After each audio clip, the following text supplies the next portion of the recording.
Praise the Lord, everybody. Praise the Lord. Top of the morning to you. First name's Doni, last name's Glover. In it to win it for the long haul, baby. Listen, I'm so proud to share with you that today is the 20th birthday of BeMoreNews.com. And we're going to start it off right. We're going to go to the throne of grace. We have with us my dear God brother, friend, man of God, Bishop Kevia Elliott. Praise the Lord, Bishop. Hallelujah. He's worthy. Yes, he is. Grateful for this opportunity. And thank God for the 20 years. Yes, sir. Let us pray. Let us pray. Gracious God, our Father, in your wonderful name, Jesus, we come and we thank you for who you are, whose we are. We're grateful for this day. We recognize you've made this day and called us to be glad and rejoice in it. We thank you for your servant and your child, whom you've chosen for this media ministry. We're grateful for what you're doing in and through his life. We thank you for Doni Glover, and we pray that you continue to use him, that he continue to challenge and charge, that he continues to report in a positive way, that there might be a positive change in our city. We thank you for his life, God, and we pray even now that all that he does is pleasing in your sight. Guide him and direct him even in this program today, that all that is said and done is pleasing in your sight. We give you the glory for these 20 years. We thank you for the survival. We thank you for the struggle. We thank you for the success. We even thank you for the setbacks that became setups for your kingdom and your work through him. We thank you for all things that you've done and all that you're going to do. In your wonderful name, Jesus. Amen. You know, Bishop, I'll never forget that sermon you preached about your passion leading to your purpose, leading you to peace. You remember that sermon? Sure do. Sure do. Yes, sir. Well, thank God for our passions, and may we follow our passions, and may it lead to purpose and ultimately peace. Thank you for all that you do for the city of Baltimore, Bishop. Amen. Be steadfast, my friend. Unmovable. God bless you. Much love. Yes, sir. Peace. Now, we had another guest lined up. Is everybody with me? I'm kind of making sure we're on the right page today. Yeah, that's the right page. You bear with me, folks.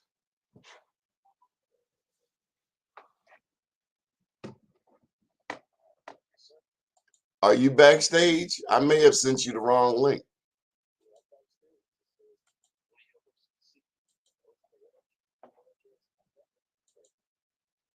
Well, look, I'm going to send you a link because I'm not sure. I'm going to send you, yes, link. Yes. We just started off with prayer with the Bishop Elliott. I don't know if you know Bishop Kevia Elliott. Okay, the link is sent. I'll wait for you on the inside. I'll be looking for you. Yes, sir.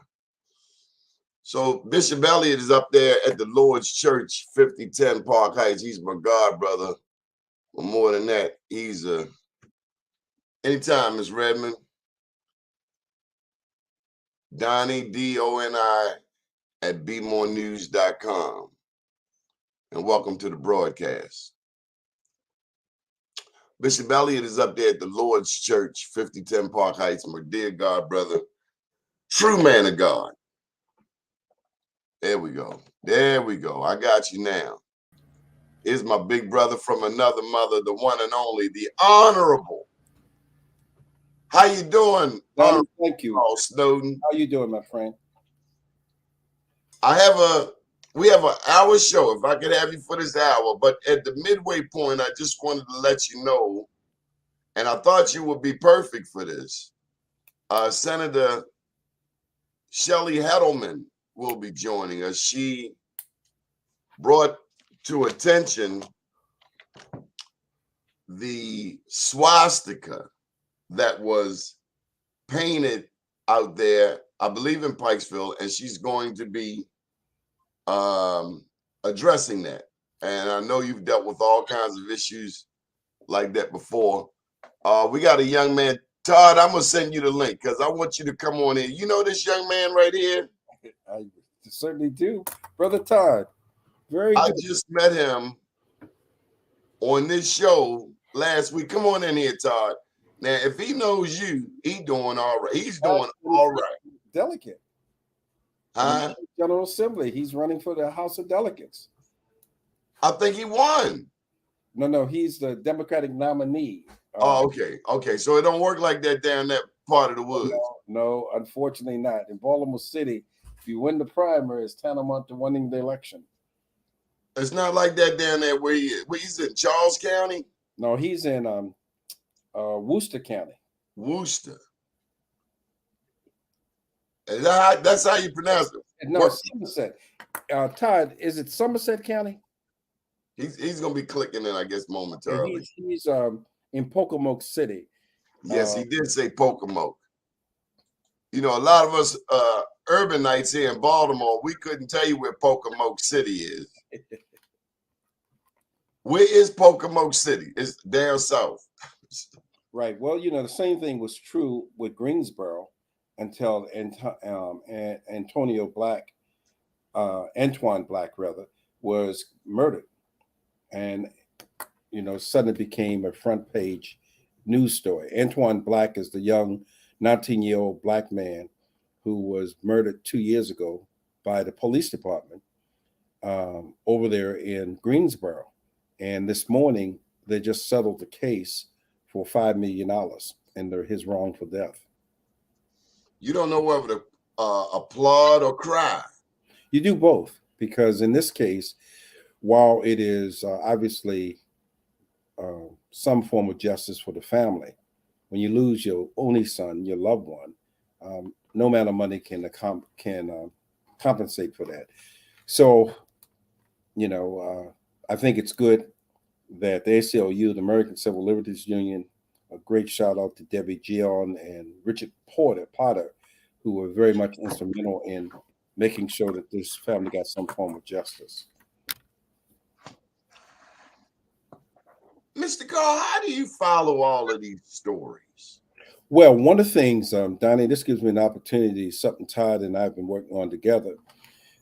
One of the things that we're doing that I think your viewers will be very interested in. If I ask people what is an Amber Alert, people automatically know that an Amber Alert is an alert that allows people to know instantly that a child has been abducted or kidnapped. That's an Amber Alert. People know that automatically. Well, one of the things we're trying to do is create what's called the Emmett Till Alert, so that no matter where you live in the state of Maryland, if you get an Emmett Till Alert, you will know that there's been some kind of hate crime that have occurred somewhere in the state of Maryland. And we expect to launch this in August. And what it will mean is that people who live in Worcester County, people who live in Howard County, Montgomery County, or Harford County, wherever they live, including Baltimore City, when there is a race incident that occurs, we'll be able to let them know about that instantly, so that we don't have just these isolated cases. We have a comprehensive view of what's going on. For example, Todd knows that in Salisbury, Maryland, at the end of the school year, a young white student walks into goes on social media, and indicates he's going to shoot up a school where black students are. Well, that got a lot of attention on the Eastern Shore, but many people on Maryland's Western Shore never even heard that this had occurred, right? They didn't know that the sheriff who investigated that complaint was related to a young man who allegedly committed the crime, or that his mother served on the school board. They didn't know that. So we want to make sure that kind of information is given out instantly, so that we know how to respond when we have these incidents. And by the way, there will be more of them. There will be a lot more racial incidents coming. Why? Donald Trump. there is a real effort on the part of white supremacists to create what they call, and they want, a race war. So they're looking for every opportunity they can to exploit any racial situation that could uh, turn into a race war, because they What do they think it will accomplish? Especially, this is 2022. You got white women with babies by black men. You got black men with babies by white women. How's that going to work out? it's called the Aryan Nation, the final solution. Um, that phenomenon is not new, what you just described. That's been throughout history. Now, I just want to clarify. Now, my history tells me that mankind came out of Southern Africa, Namibia. The San Bushmen have the oldest DNA on Earth, meaning every race of man on Earth, every race of man and woman on Earth can trace their roots back to the San Bushmen of Southern Africa and Namibia. Now bring me full speed to you say the final what? They call it the final solution. The final solution, which is what Hitler proposed. Hitler believes, unlike you, that all human beings, all humankind did not come from the heart of Africa. I disagree. No, I understand. But he believed that until Jesse Owens went over there and crushed his chicanery under the heel of his foot. Right. Well, Joe Louis did the same thing, as you will recall. But that does not stop from people from being delusionary. There are people who today, if you ask them, who happen to be white, did Donald Trump lose the election? They'll tell you with all the passion they can, no. They'll tell you that's rigged. So lies are something that's been going on. And when we get into I want Santa Claus to come back. Since we all dreaming, can Santa Claus come back? Because I never got my G.I. Joe with the Kung Fu grip. Okay, I did get one. So it's sick. It's sick, big bro. You've been fighting this. First of all, Carl, Todd, welcome to the show. And I misspelled your name in the newsletter. I apologize. But I got to speak now. And you want to say hello to Mr. The Honorable? Your Honor, good morning. How you doing? Good morning, sir. So I wanted to add to your story a little bit about Greensboro. So once Jeanette DeLude left Greensboro, she was the town manager who had hired the chief who hired the officer that killed Anton Black. She actually applied to be the city manager in Pocomoke City, and my council colleagues hired her. And under the leadership of myself and Miss Diane Downing, my council colleague, she did not last 2 weeks in Pocomoke City. We got her out of there. Right. And Todd, would you also share with the audience that the police officer who was hired in Greensboro had been fired in another jurisdiction in Delaware for similar mistreating of Black people? Right. So no background check had been done on this gentleman. They basically just hired him. They didn't bother to investigate his background. They didn't bother to even ask around because, you know, it was public knowledge. And then the situation happened with Mr. Black, God rest his soul. And then Jeanette DeLude wanted to get out of Greensboro. She decided that she was going to move to Greenbackville, Virginia, which is right outside of Pocomoke. So I live right on the state line between Maryland and Virginia. And so I'm sorry. She came to Pocomoke. She applied. I did not vote to hire her initially. It was a 3-2 vote. And once people got wind of who she was and things like that, the community really came and they supported us, Black and white alike. To be completely frank, we were not in favor of her being the city manager in our town, and she resigned within 2 weeks. I don't even think, honestly, she might have just lasted a week and a half. Yeah. You know, I'm from North Avenue, and all I can see, Mr. Carl, is visions of Lincoln Park as y'all describing this story. Right. So you don't know about Lincoln Park, do you? That goes back to the T-shirt I'm wearing today. I don't play with the devil or his little friends. They don't play with people like Lincoln Park. They just wrap them up in a carpet and throw them in the woods. And that has happened, unfortunately, too many times. And that's why I think that we're at a very serious time. That's why I'm so impressed with Todd offering himself up to public service for the Maryland House of Delegates. We need men and women who are courageous. These are times demand courageous people to be in public office. How did you come across him, Mr. Snowden? Say it again.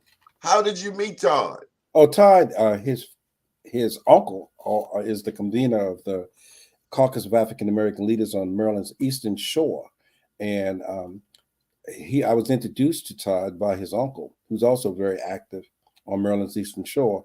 And one of the things we're trying to do with persons like Todd is really give young people a perspective on the history, so that they're able to take up this battle. You know, we've got to pass it on from one generation to another. One of the things you had mentioned earlier, just so people understand where we are in 2022. In your city, Baltimore City, I saw a recent, very disturbing tape. It was done by WMAR television, and it was done in 1984. And the subject matter were squeezy kids. And the two people that were being interviewed at that time was the former councilman, Kwesi Mfume, and the former mayor of Baltimore City, William Donald Schaefer. And if one were to look at that interview back in 1984, some 37 years later, it is an interview that I think underscores field leadership. And it does it in such an incredible way. It just had these young boys who 37 years ago were 14 and 15 years old, talking about what life was like for them in Baltimore City. 37 years later, those young boys are now men who have children of their own, who some of those children are now the squeezy boys of this generation. We've got to break this up. It's unacceptable, it's unreasonable, and it's unnecessary. Well, you can't just tease me about the interview. Can you give me a little more insight on what Kwesi said, what Schaefer said? Oh, yeah. Well, Schaefer said it wasn't a racial issue. And this is the late William Donald Schaefer. This is when he's the mayor of Baltimore City. At the time, there was a vote that was taken in Baltimore City that created what they call a safe zone. It turned out all of the black members of the city council voted for it. All of the white members of the city council voted against it. Even then, it was really a sharp, clear demarcation line drawn as it relates to race. And even today, as I've said to people, Todd, it's amazing how in Maryland, how quickly we forget. If you ask the average person who's watching this program, when was the last disturbance that took place in Baltimore City prior to Freddie Gray? Almost without exception, every one of them will tell you it was when Martin Luther King Jr. was murdered in 1968. Wow. But the truth of the matter is, that's not true. The last disturbance in Baltimore City was in 1979, 11 years after Martin Luther King Jr. was murdered. And most people who live in Baltimore City have forgotten all about the disturbance even took place. And if they were to listen to the press interviews of that day in 1979, the late William Donald Schaefer called the people who were involved in that civil unrest hoodlums and thugs. Exactly when Stephanie Rawlings Blake becomes mayor of Baltimore City, you have the Freddie Gray disturbance. Obama called us thugs. The mayor of Baltimore City, who was Stephanie Rawlings Blake at the time, referred to those young people as hoodlums and thugs. And so did President Obama. But let me just put a point of clarification. There would have been no riots had then Police Commissioner Batts not closed Mondama's subway station without telling the students across the street at Douglas High School that the subway would be closed. The news reported the young people walking home as the rioters. Right. The major networks. Well, that's the fact of the matter is, I'm sort of well familiar with Baltimore City's history. I know certainly many of the players in Baltimore City. And one of the things that people would be shocked to know, Most people have no idea, for example, again, this is all recent history. There are two things that occurred during the what I like to refer to as the rebellion during Freddie Gray. Two things occurred. Most people have no idea. One is for the first time in our nation's history, they used drones to cover a rebellion. It was the first time drones were used anywhere in the nation. Those drones not only recorded what occurred, but they also captured the images and names of people who later were prosecuted, by the way, after they put up this federal task force. And a lot of young I people. wish they could do that for the slumlords and all of these vacant properties. I Right. wish they would put it to some functional use. That was one thing they did. Another thing, Donnie, that they did that you should be aware of. If you ask the average person in Baltimore City this question, why was the curfew lifted in Baltimore City? Remember, Baltimore City had a curfew. And again, most people just don't pay attention to I history. disagree. It was Black Baltimore had a curfew because Well- in the white part of town they were moving around like nothing happened, and it baffled me because I'm rushing to get back to the hood, and I'm looking around. I'm like, we the only ones going through this. Well, let me, my brother, sort of respectfully disagree with you because something happened in Baltimore City that had never happened before anywhere in the nation again. For the first time, Todd, if you're a baseball fan, in Baltimore City, there was a baseball game held with nobody in the audience at all. It was televised, but there was no audience because of this curfew that took place. That has never happened anywhere else in the country before. And there have been rebellions and disturbances, but it happened in Baltimore City. And when there was the curfew that was imposed, and this is what people don't want to hear, but it's true. When the curfew was imposed in Baltimore City, the curfew was from 10 o'clock at night until 6 a.m. in the morning. And the people who got the curfew lifted were the people who run the block. It's the people who are responsible for what Baltimore City calls nighttime entertainment. I'm in love with the stripper. Yeah, they said, "Are you crazy? You know how you're hurting us by having the city closed down between 10." And by the way, for people who are into knowing how the drug business work, those are the hours you make your most money, between 10 and 6 of the 10 a.m., 10 p.m. and 6 a.m. in the morning. And You sure know a lot about Baltimore, Mr. Carl Snowden. Let me ask you this. I lived in Baltimore, you know. Did you know that? I'm going to ask you, this is going to clarify for me. Where was the best nightclub? Well, there have been many. There once was a club called Eldorado's. There was one called Odell's. Odell's was on North Avenue, North and St. Paul Street. What you know about Odell? Well, I knew the owner, of course. I told you, Baltimore City was almost a second home for me. Perrin Mitchell was my mentor. I mean, Perrin Mitchell did a lot for me. A guy named Kenny Webster, who's no longer with us. Kenny Webster was a delegate in Baltimore City. He was responsible, Todd, for making Martin Luther King Jr.'s birthday a state holiday. Wow. Maryland was the second state in the nation to make Dr. King's birthday a state holiday. The House bill number was 320, and every member of the Maryland General Assembly from Anne Arundel County, every delegate voted against making Dr. King's birthday a holiday, with the exception of one person. And that one person was the late Dr. Eris T. Allen, who was the only African American that represented Anne Arundel County in the delegation. And They got a highway named after him going towards the state house. That is correct. And so for people, it's just so important for us to make sure that we understand the sacrifices that people have made and what those sacrifices have meant to our community. And Baltimore City is so full of potential. Let me just shift gears for a second. Mr. Knock. Yes, sir. Anything you want to add to this discussion? So absolutely. I want to first let Your Honor know that I actually met him back in 2015 when Chief Kelvin Sewell was fired. We were reintroduced a couple of years ago once the caucus came down to the Eastern Shore. But it is crucial to get people in leadership. Number one, it is okay for Black people to get into office, but we must know our history.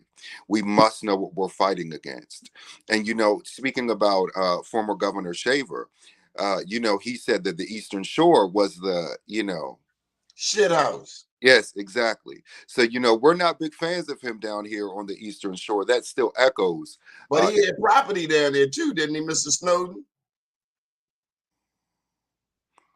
All of them have property Not, down. not only did he have property there on Maryland's Eastern Shore. In fact, I don't know whether Todd, you know this or not, but when William Donald Schaefer got elected as governor, do you know the two people he was running against?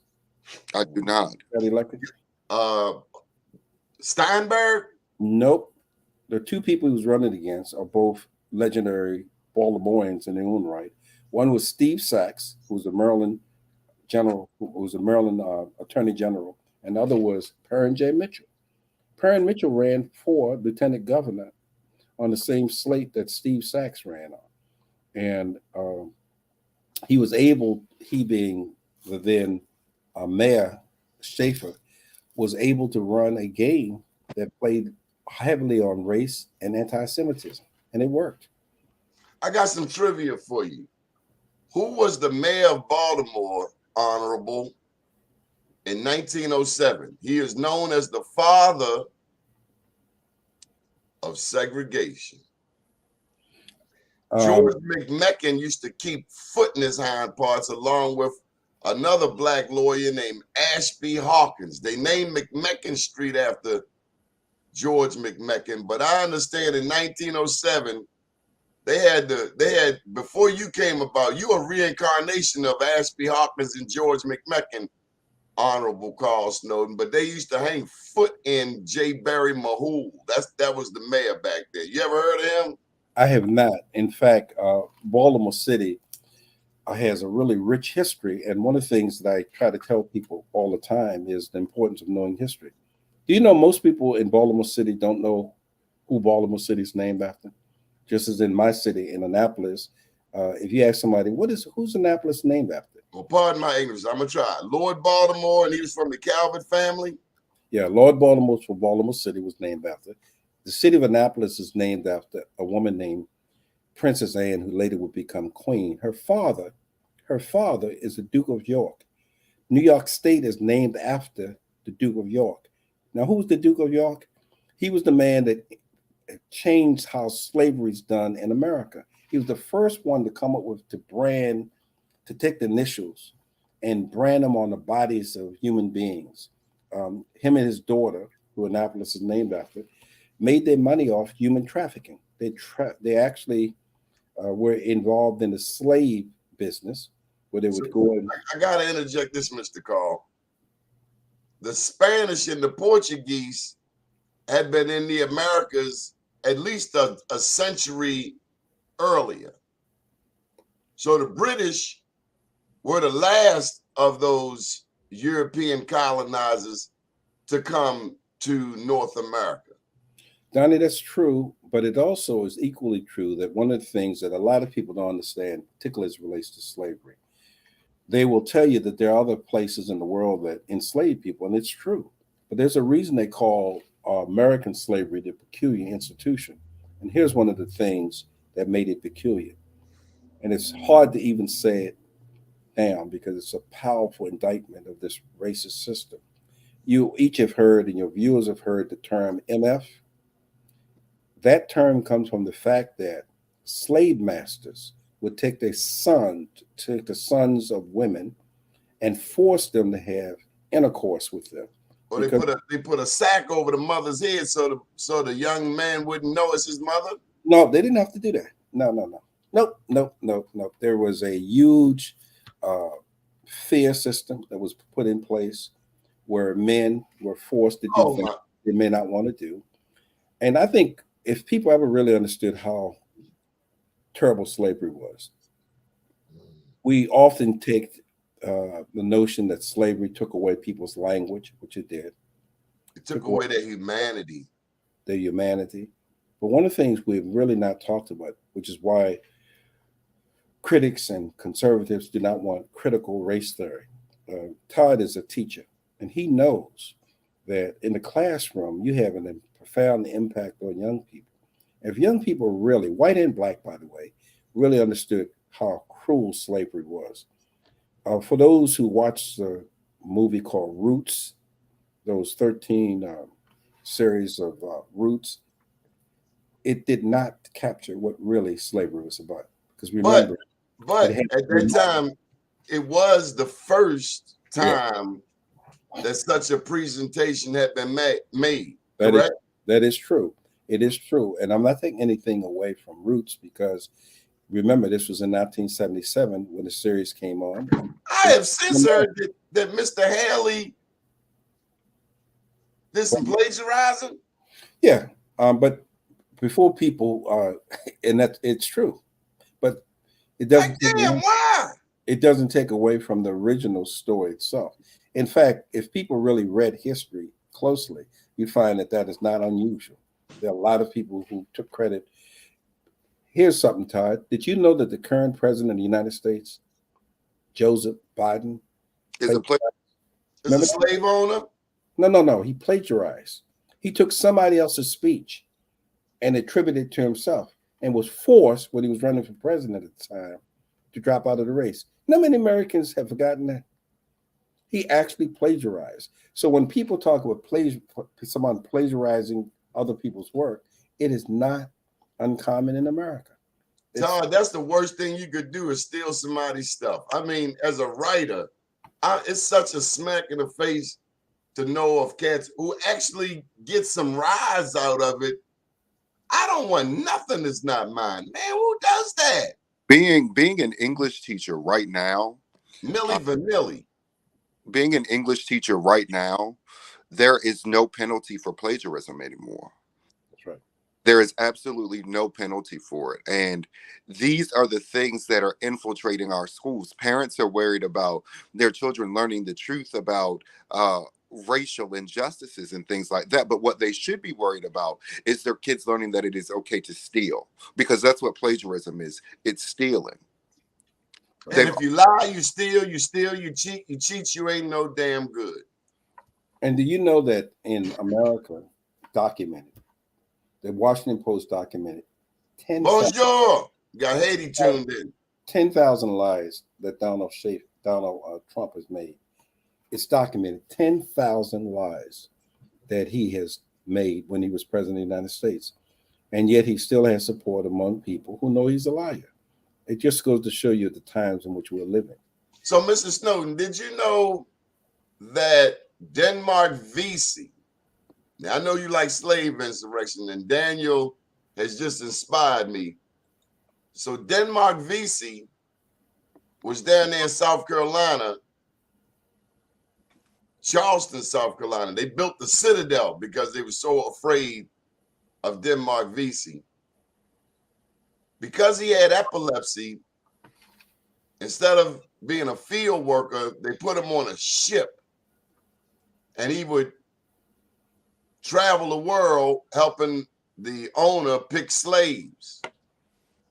And as he picked these slaves, he would pick up different newspapers from ports around the world, and he started reading. He started learning languages, and he's hearing different words. Bonjour, comment ça va? Ça va bien. His hero was Toussaint Louverture, right there where Daniel's people from. Toussaint Louverture. Todd, do you know who Toussaint was? I do not. The most feared black man in the Western Hemisphere. Well, and can I add a name, particularly for people watching the program? I'd ask them to Google this name.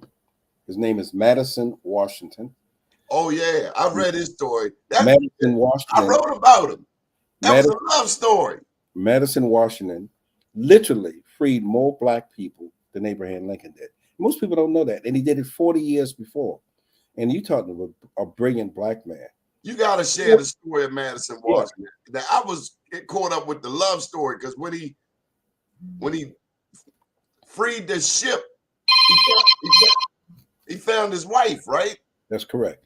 But what I Okay. want people to know about Madison Washington is this. First of all, he freed more black people, literally freed more black people than Abraham Lincoln. Lincoln issued his Emancipation Proclamation that freed people who had no authority over. These were people in southern states who didn't recognize the United States at all. It'd be similar to the United States declaring that somebody in the Soviet Union is to be free. So a lot of us missed that. The Emancipation Proclamation only applied to blacks in slave states. That's correct. That's one. And the second thing that made Madison Washington such a brilliant man. I don't know whether any one of you have ever sailed a boat. Todd, have you ever done any sailing? No, sir. Have you, Doni? I went fishing with some white people down on Tillman Island, and I told them I was uncomfortable with that experience. Wait a minute. Wait a minute.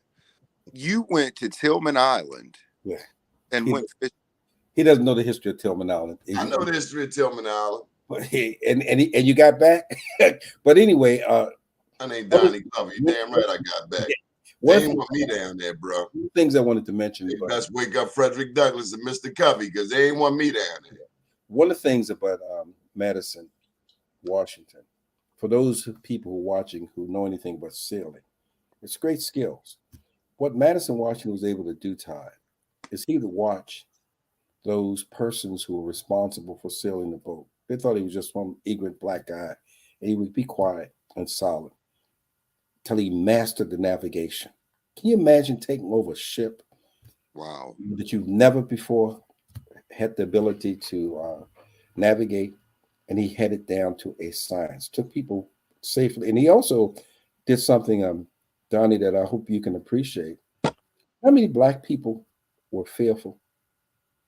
You remember this? Still today, black people still whispering when they say white people. You remember the story about Harriet Tubman, where Harriet Tubman was trying to bring a group of slaves to, quote, freedom, including her brother.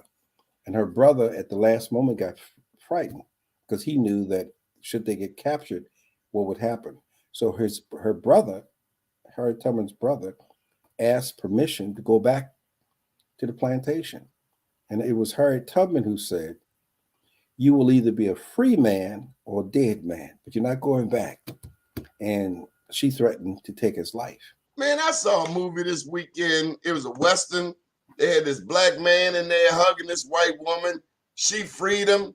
And this big, burly Baltimore Ravens-sized black man, when everybody went away, he say, "Missy, I'm free. I don't want to be free. I want to." She said, "Well, keep it a secret. You still my slave." Let me tell you something. But the thing about it is that is still true today. Yes. Yeah, it is. We still have people that are in bondage and they do not realize it. We still have people that, so to speak, kowtow when they're told to do something. Buck dancing, step and fetch it. Yeah, we know them. And some of them are elected officials. They got prefixes before their name. That's true. Is we sick today, massa? Man, you imagine somebody trying to put a chain on me. I'm going to kill him as soon as I can. Poison.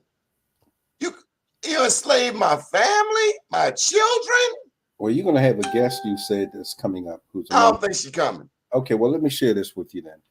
And Todd, this falls right into why we need you in a leadership in the Maryland General Assembly. 2 years ago, a white delegate referred to black people as niggers. Marianne Lasante, Harford County. And the argument was that she should be expelled from the Maryland General Assembly. And African-American leaders who were members of the Maryland General Assembly were supposed to be outraged over what happened when the late Speaker, Michael Bush, who I knew very well, said, "No, we don't want to expel her. We want to go with a sanction." The majority went along with that. Now, let's contrast that with something that happened in Baltimore City. That's why I was hoping the delegate would come on. When a white anti-Semite, wrote horrible things about Jews who worked for the then Baltimore City Public Works.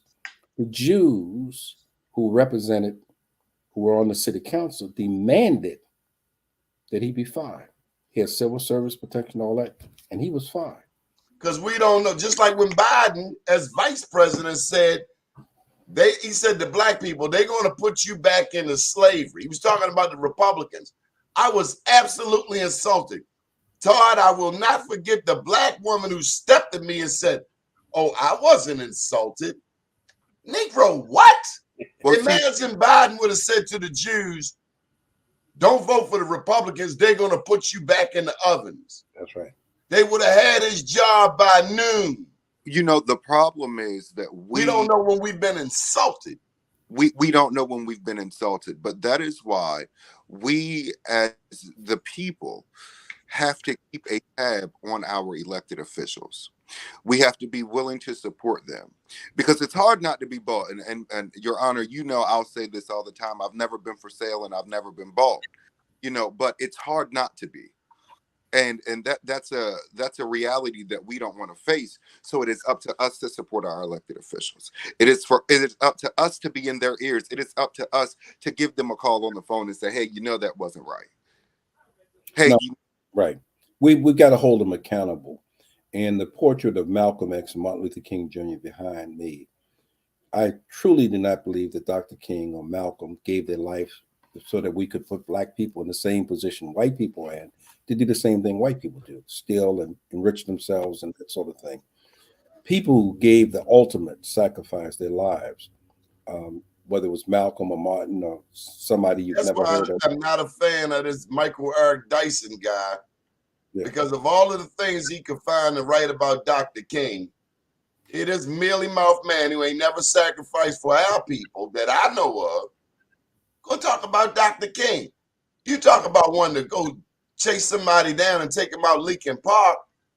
What has he ever done? Did he take a bullet for black people? Or did he just go on TV and run his mouth?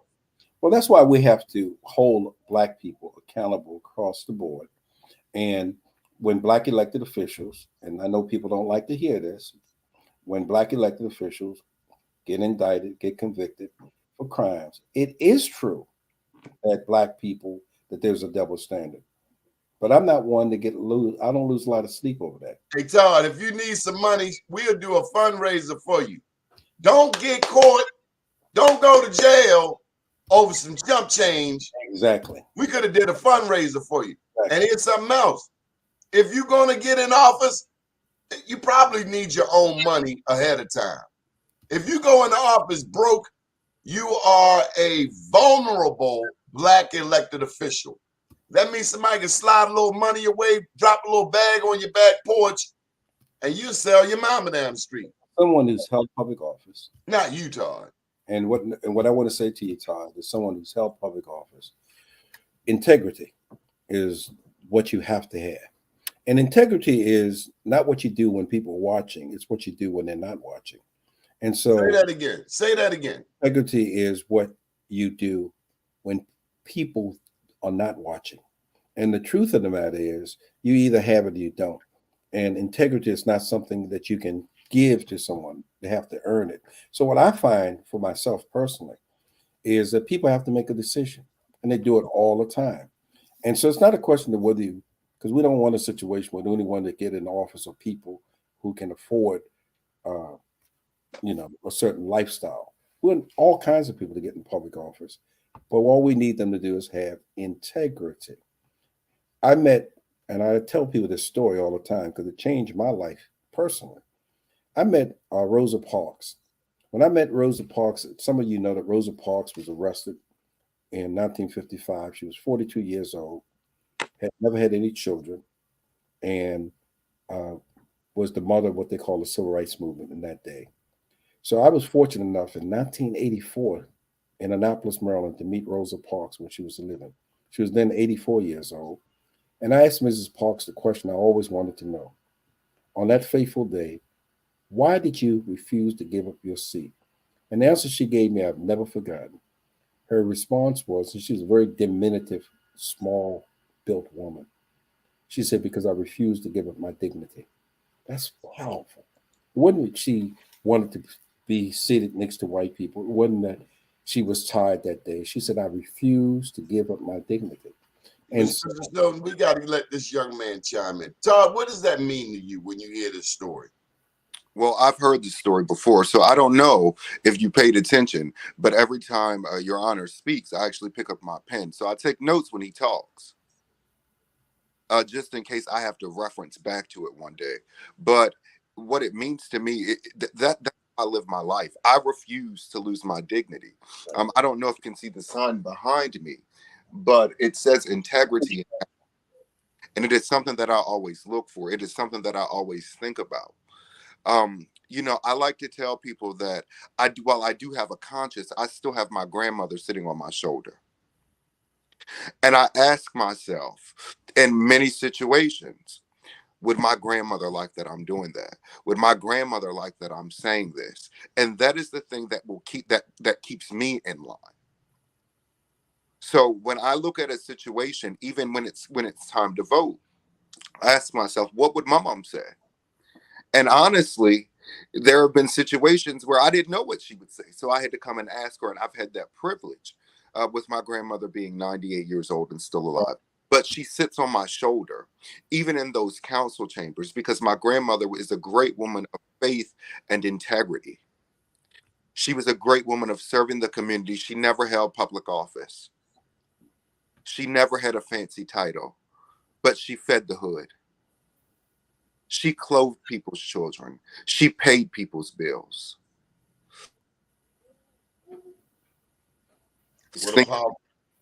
I always think to myself, what would my mom do? And the one thing that she always tells us, no matter what, keep your dignity. My fraternity said we have a poem that we like to quote. With my head held high, bleeding, bruised, and pale, it is the man who wins and fate defied, for he isn't afraid to fail. And that's how I live my life. Honorable Snowden, have you ever heard a more powerful story than Frederick Douglass being sent to the quote-unquote nigger breaker, Mr. Covey, on the Eastern Shore, only for Mr. Covey to get his own damn back broke? Yeah. What is that not the most powerful story out the Eastern Shore? It's one of the most powerful. There are other stories that does not have the same. It's not as well known. But there's a story that a guy told me, and Todd, you'll appreciate this. This takes place way before your time and mine, I might add. But this guy who is in his 80s now, he had a grandfather. And I was thinking what you were talking about when you talked with your grandmother. And in the old days on Maryland's Eastern Shore, Black men and women bartered their services. You didn't get paid. You would do, for example, raise fruits or they raise vegetables, and you get so much for every basket you raise. So if you, for the sake of this discussion, did a basket of tomatoes, you may get 10 cents. And remember, this is the era, the time they're living. So this Black man worked hard, collected all of these baskets, and he had his little grandson with him, who's this 80-year-old man now, who's telling me this story. And he takes this wagon full of tomatoes, and this white man counts tomatoes and deliberately gives a wrong figure for what he's earned. Gentlemen, I actually have to log off. It was great talking with you. Thank you. Thank you. So he winds up cheating the guy. And then remember, this is in the 40s. He's cheating the guy. Different world, different day. And according to this guy, his grandfather says to the white man, "Sir, you miscounted the tomatoes. You owe me more than that." The white man said, "Are you saying that I'm cheating you? Is that what you're saying, boy?" You're damn right, boy. And the Black man responded, "Sir, don't make me do something that you will be sorry for." And I love that story because it's so true. Don't make me do something you will be sorry for. And this guy knew that his grandfather wasn't playing, and the white man knew it as well. And he paid him what was owed him. Took great courage to do that in the 40s in a place called Maryland's Eastern Shore.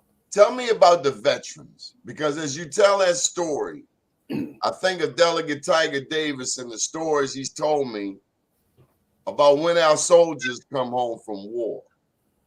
Yeah, Whether it was the Revolutionary War, the Civil War, World War I, our blacks came back from World War I and were lynched in uniform. But every time them soldiers came back home, their backbone was a little straighter.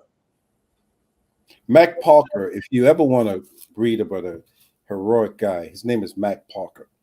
Mac Parker was a black man who unfortunately faced racism just like you just described it when he came back home from war. And he was one of those soldiers, Mac Parker, that helped make the civil rights movement that famous period of time where black men stood up.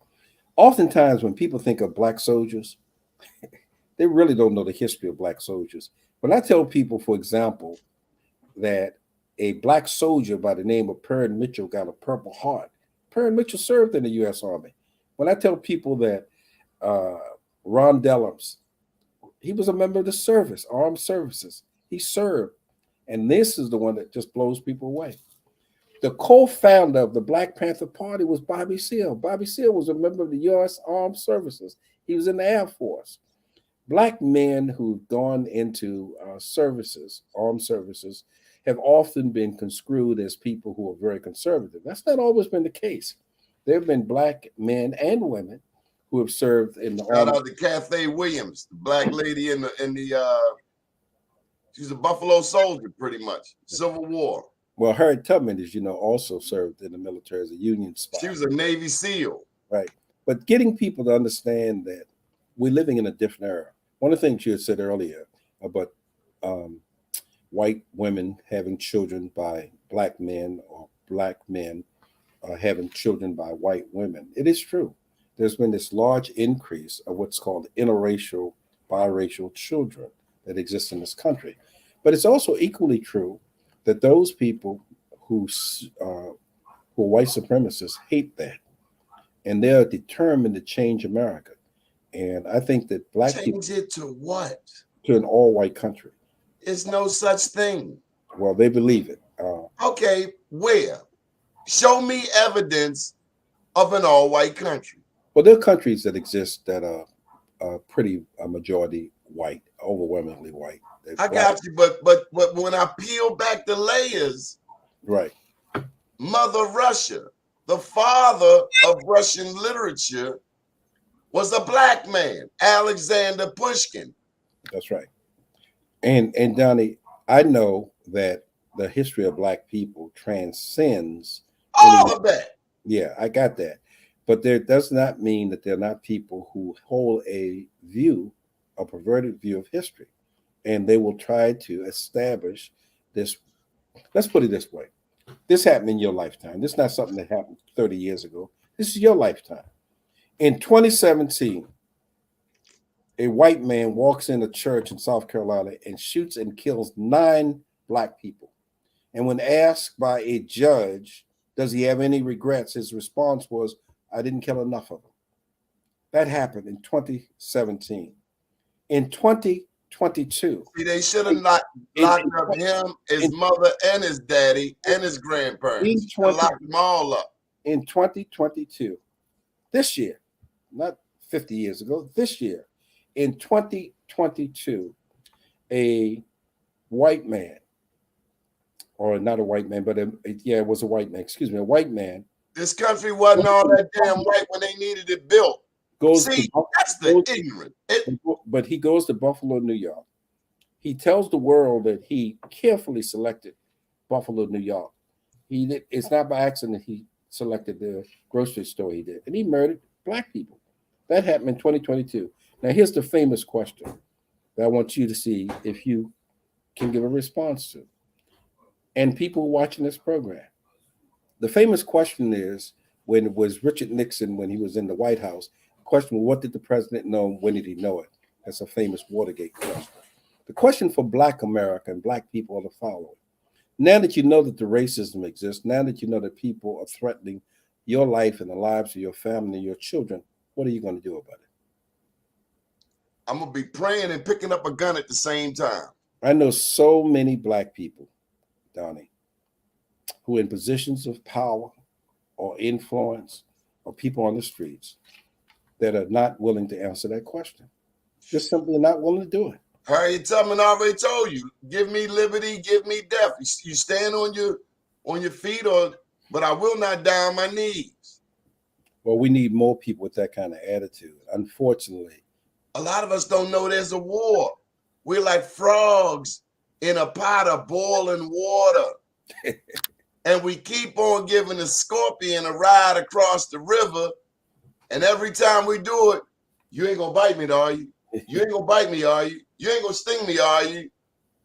We get them all the way across like the elections. We get them all the way across the water and they come out and say, okay, they sting you. We know, I hear a lot of us say, oh, white people know us, white people know us. And we know them too. We do. And better than anybody. And our job, it seems to me, is to prepare another generation. Isn't that great? Didn't Black women put breasts and nipples in these white babies' mouths? Yes, there's no question about that. Didn't we raise their children? No question. There are people telling us how to raise our children. What in the hell happened, Honorable? Something called, and I know we're going to run out of time, but no, we not. This birthday, we share as long as you want. Let me just share this with you in terms of Baltimore City. And I want people who live in Baltimore City to please pause and think about what I'm about to say to you. The crack epidemic hit Baltimore City like it did most cities across this country in the early 80s, and it lasted for almost a decade, a little longer than a decade. What the crack cocaine addiction did to Baltimore City, like it did to many, many cities, they brought two phenomena to Baltimore City. Now, the first phenomenon was the violence. You see the shootings that's going on today. Well, it was even more violent then. And here's what was happening. In places like Baltimore, Detroit, and other places, they used what was called kneecapping. Kneecapping was where a person would take a .357 caliber pistol or any kind of weapon and shoot a drug dealer purposely in his knees. Didn't want to kill him. Want to put him in a wheelchair so that so he would be a symbol daily for people who want to get into the drug business to know you could wind up in a wheelchair. And that phenomenon happened all over the country, and a lot of people wound up in wheelchairs because of that. But there was a second phenomenon that took place, and many people have forgotten this. There was a phrase that was coined during the crack epidemic. It was called crack babies. These were people who were born of crack-addicted mothers. And when the child was born, they literally had neurological, physiological problems. Not all crack babies died. Many of those crack babies would later grow up to be adults, have children of their own, and a lot of the issues that we're faced with today, I think you can directly trace back to that phenomenon. Now, Doni, here's something. I got a phenomenon for you after this. Do you know that there's not, of all of the various problems we've had in this nation, Johns Hopkins University is one of the most prestigious research institutions in America. Yeah, but Black people are their number one specimen, so we ain't got a lot of regard. But there's no study that's been done on what the impact has been with crack cocaine on Black families in America. Well, I'm getting ready to tell you that, Honorable. There's another phenomenon going on. And I take it back to some of them old-timey lessons. When you go carrying poison. When you do what? When you go carrying poison. Mm-hmm. Crack cocaine, heroin, right, morphine, fentanyl. Well, when you go carry, hold up. This is my most profound statement. You know I can't compare it to you now. When you go carrying poison, it's bound to spill on you. What did they say in The Godfather? Give the dope to who? That's right. When I go and look in my alley, y'all knew it was coming. When I go look in my alley today, 7 a.m., I'm not looking for black crack addicts. You know who I'm out there looking for? White ones. When you go carrying poison, it's bound to spill on you. Well, that's true. Our neighborhood is inundated with addicts who do not match the majority demographic of Sandtown. That is That's the new phenomenon. It's called karma. Donald Trump and all of his hate, he might be starting a race war, but a good 25% of them are bona fide dope fiends. I believe that, and I think you're right that what comes around goes around. You damn Skippy, whose last shall be first. History is replete with examples of that. But as we try to move our society to a better world, we got to deal with that. We have not addressed racism. White people in denial. They don't even want to talk about history. They want to rewrite history. If you're so worried about what black people are going to do to you when we finally get on even footing, then why don't you stop doing cruddy stuff to black people? Right. Don't that seem simple? Well, That's it is. how you avoid ass whipping. But also, Donnie, if people knew their history, you said it earlier. Do you realize that African American people, as a people, think of this. You cannot find in history where we took young white children that was given to slave mothers and they poisoned them. You won't find examples where these black female slave nannies took white children and drowned them in wells. You just won't find that. We are very spiritual people. Our humanity speaks for itself. Down here, these white addicts are begging from people in the 44th district. This is the most socioeconomically challenged district in the state of Maryland, and white addicts are down here panhandling. Yeah, well, I think that speaks to a whole lot of issues, and one of the biggest issues it speaks to is what Dr. King once said in one of his famous speeches. Where do we go from here? Where are we going? Where are we as a nation going? How are we going to address? I don't know. We sent billions over there to Ukraine, but I ain't seen a new recreation center in Baltimore City in my life, other than Greater Model. Well, maybe that has to do with leadership coming out of Baltimore City more than what's happening at the national level. We got all these black people in office. None of them are leaders, you're saying? No, I'm not saying they're not leaders. Where the new rec at? You indicated that the white people got a new football stadium and a new baseball stadium. Well, I claim the football stadium, but the baseball stadium, they got $20 hot dogs. I like the old baseball stadium up there on 33rd Street. But that's our lottery money from 73. They promised money. We got classrooms in Baltimore City with icicles in the wintertime. They close them in the warmer months because they don't have AC. How do you have two new stadiums, but your schools don't have heat and air? It has to do with leadership. And again, leadership is not just people we elect to office. It's also people who hold people accountable. And if somebody is it's not bringing the bacon home, so to speak, or providing the services, it's time to remove them from public office. You vote your values and your principles. And if you don't vote your values and your principles, you get what you get, right? Mr. Carl, what's the final thought for today? Thank you for teaching us. Well, I appreciate it. And let me just tell you, Donnie, in a very serious way, I really appreciate what you're doing. People may take this for granted. They shouldn't. You're helping to open doors, give people an opportunity to hear voices that they normally wouldn't hear, and more importantly, giving the perspective that's needed. More than ever before, we need independent African-American journalists and opinion makers like yourself who are willing to ask the tough questions, who are willing to get the slings and arrows.